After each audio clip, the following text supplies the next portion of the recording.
together again. Nakakarinig ako ng mga kilig-kilig from around the cast. So how did it feel to work together again? Personally, super na-excite po ako na nung nalaman ko na I will be working with Michael again. It's been parang a year after nung nag-work kami for Sparkle You. And I know na both of us parang went on our own path na I'm sure nag-grow kami individually. And now I'm just so excited to see kung yung naging growth namin. And nakakamiss kasi di ba pag yung mga kaibigan mo, makaka-work mo ulit. So, I'm really, really happy. Ikaw ba? Masaya ka ba? Miss you too.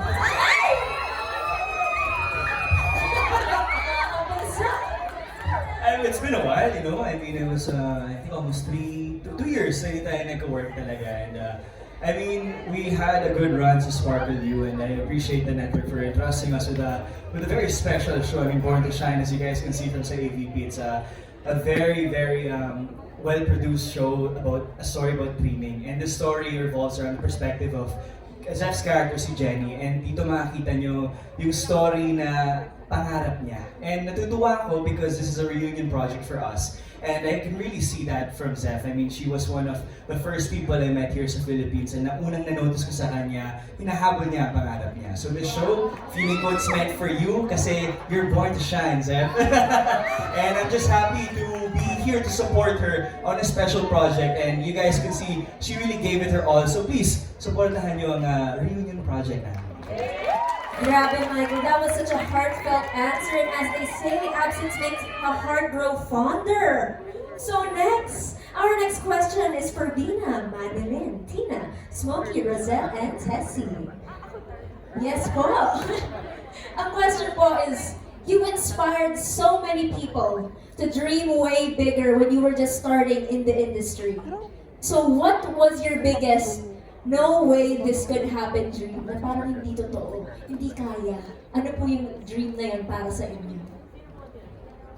Kayo po na! Try nyo naman siya. Ano? Ikaw muna, tita. Ako na muna, mukhang para sa matanda yan. Honestly, yeah. Since I'm part of the time in the UK, let me just self-indulge. No, yes, this is a dream because I'm the oldest here, as you can see. No, ako na pinakamatanda. It doesn't show po. It doesn't show. But every time I see all of them, I feel young again. Yeah, and I feel their passion, their desire. No? It's a very competitive world now, much more competitive now. Kasi doon, sila nababili lang ang kompetensya ko or something. Iba na ngayon, kailangan sing and dance kayo, no? Biggest dream, every time I think I just give it my best shot, and I know there's a very high ladder, and I go up one step at a time until I reach the top. And yun ang aking naging inspiration, and I'd like to pass it on to everyone here. We are all born to shine! Yes, of course! Thank you so much, Tina Tessie. Next po. Okay. Siguro my no way this could happen. Maybe I have so many. For so many years in the industry, I feel so blessed to do movies, albums, teleseries, theme songs, concerts abroad and here. Sabi ko, ano pa ba mga kulang ko? Parang, ano pa bang pwede kong gawin sa industry? Sabi ko, kulang ko is teatro. So, para sa akin, parang wow, no way this could happen na magta-teatro ako. So for me, from Broadway Centrum, Philippines, to Broadway in New York. Or Here Lies Love. For me, that's like no way this could ever happen. So for me, I guess the biggest is the longevity, because until now, I'm still here in the business, and I'm grateful and thankful that I'm still, they still believed in me, and I'm always given a good and quality projects, just like Born to Shine. Thank you. I'm grateful and thankful. Yes, kaya maayo man ka ang dami. Salamat. Yes, you are good, sabi ko. God is good. Masaya nga. Yes, sa akin, yun, katulad ng sinabi nila Tita Tessie at ni Vina, sa akin naman, bawat achievement talagang ninanamnam ko. Kasi, yun nga imposible kasi para sa akin nung bata ako, lalo na nung nasa Cebu pa lang ako na mangyari sa akin. To name a few, of course, yung unang pagpasok ko sa Annalisa, which aired here sa GMA Network, no? I played Dolit. Although, sa Cebu kasi nanonood lang ako kay Miss Julie Vega. Kasi umiyak ako pag umiyak siya. So sabi ng mga magulang ko, "Hoy, ano ka ba? Artista ka ba?" So sabi ko, isang araw makikita niyo ako dyan. Tapos and then it happened.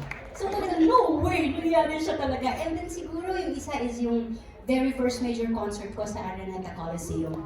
Na nanonood ka lang din ng shows before and then ikaw na yung pinananakot. Marami, no? Kasi ilang years na rin naman talaga tayo. Pero yun lang siguro, yung mga yun and more. No way this could happen to me is also yung meron kang Manilinians na from noon hanggang ngayon nandyan pa rin. At hindi nagbabagong pagmamahal sa'yo. Yun. Okay. Thank you so much from the bottom of my heart. Thank you so much, Miss Madeline. Next po.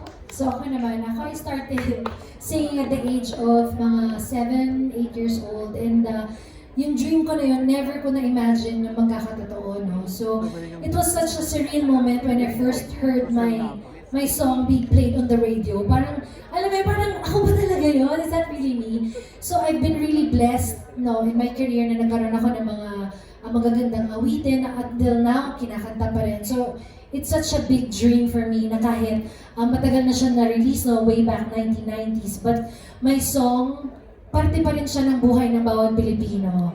And that I really am grateful for that, no? To be able to be part of their lives, to be able to touch their lives through my music. So that's such a big dream for me. And of course, to be back here, sharing the same stage with all of these artists, di ba? Yung mga old and new, nandito, magkakasama kami ngayon for this very worthy project, which is Born to Shine.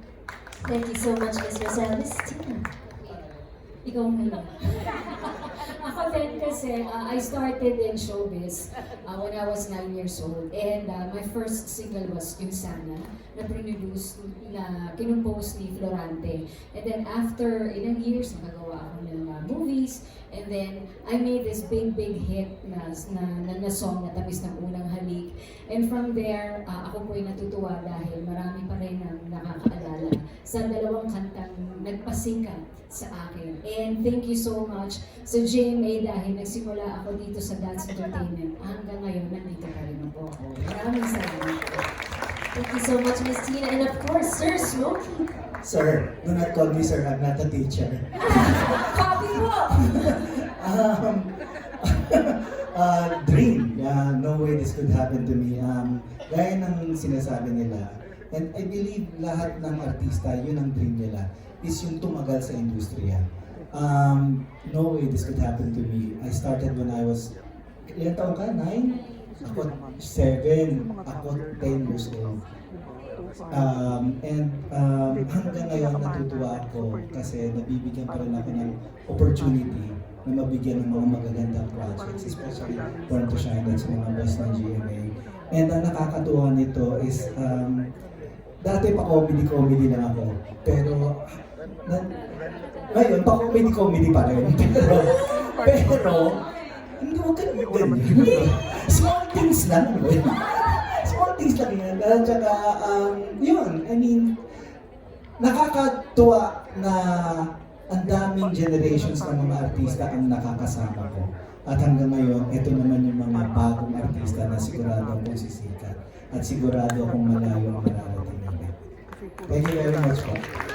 Thank you so much. Thank you very much sa mga smoking notes ko na nagdilito. Lahat sila.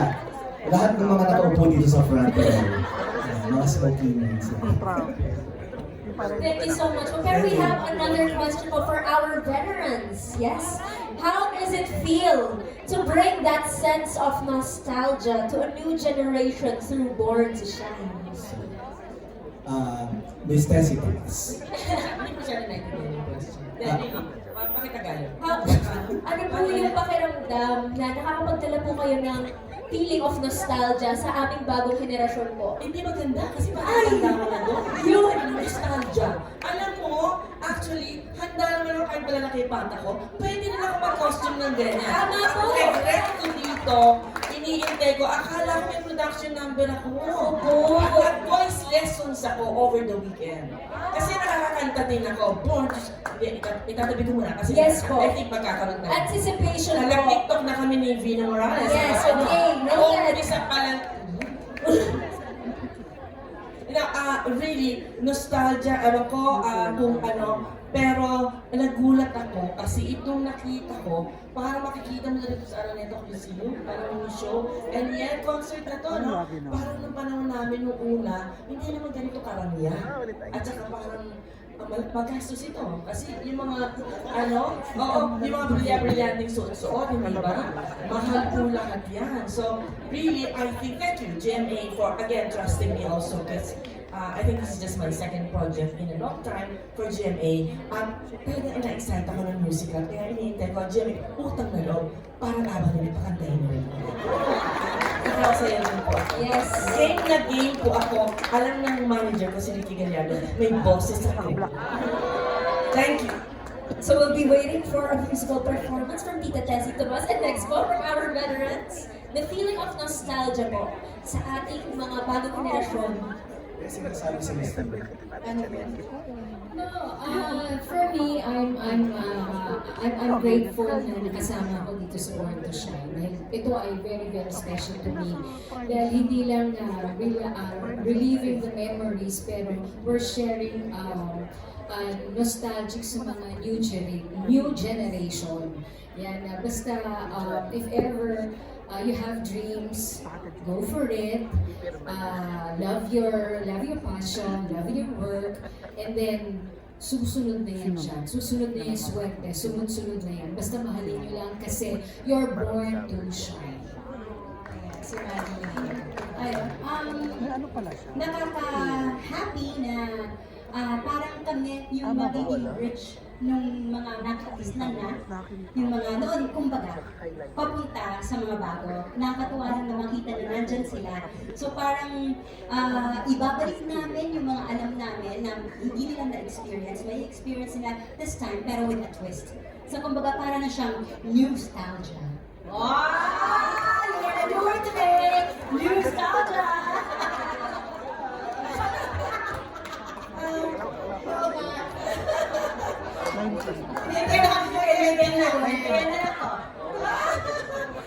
It feels really special to be a part of Born to Shine because yung Born to Shine kasi connects generations. And yung mga long-time viewers, para sa kanila, pag mapanood nila ito, syempre, it brings back memories. So ito namang mga baguhan natin ng mga new generations na manunood, yung mga, I think, ang ginagawa nila ni Direk kasi is yung story, it's almost the same kasi pangarap, di ba? Marami tayong nangarap, but with a twist and with a fresh touch ng storya nila sa mga generations naman ngayon. Kaya nakaka-relate naman yung mga manonood na generation. So it's really for everybody. It's for family. So we're very lucky and we're blessed that we are a part of Born to Shine.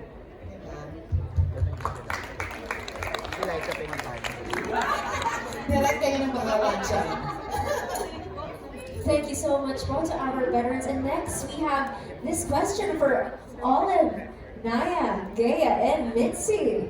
So, was it really your dream of becoming a K-pop idol? And what do you think is the hardest part of being an idol or a celebrity, ladies? Thank you for the wonderful question. Actually, for those who don't know po, I was actually part of a K-pop girl group before. And yes po, and actually, for me, yung biggest challenge of being in a group, I think it's doubt, self-doubt. Kasi, grabe, kailangan po talaga ng commitment when you're in a group.